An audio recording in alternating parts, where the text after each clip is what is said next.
अर्थसंकल्पीय अधिवेशनाला राज्यपालांच्या अभिभाषणानं सुरुवात. मुख्यमंत्र्यांकडून अजित पवारांविषयीचा शोकप्रस्ताव तर विविध मुद्द्यांवरून सत्ताधारी आणि विरोधकांमध्ये खडाजंगीची शक्यता. महाराष्ट्रानं दादांच्या रूपामध्ये न लाभलेला मुख्यमंत्री गमावला. विधानसभेतील शोकप्रस्तावामध्ये मुख्यमंत्री फडणवीसांचं भावूक भाषण.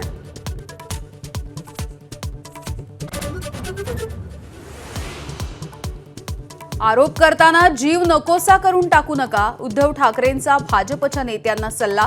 अजित पवारांना आदरांजली वाहताना 70,000च्या घोटाळ्याचाही दिला संदर्भ.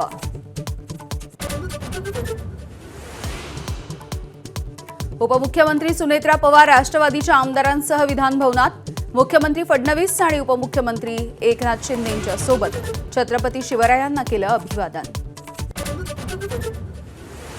अजित पवारांच्या विमान अपघाताचा थातूरमातूर तपास केला तर मराठी माणूस दाखवून देऊ. रोहित पवारांचा केंद्र सरकारला इशारा. तर गेल्या महिनाभरामध्ये काय तपास केला तेही सांगा, रोहित पवारांची मागणी. अजित पवारांच्या विमान अपघाताच्या प्रकरणी रोहित पवारांच्या मागण्यांमध्ये तथ्य. डीजीसीए काही लपवतंय का? जितेंद्र आव्हाड यांच्याकडून संशय व्यक्त. एबीपी माझा, उघडा डोळे बघा नीट.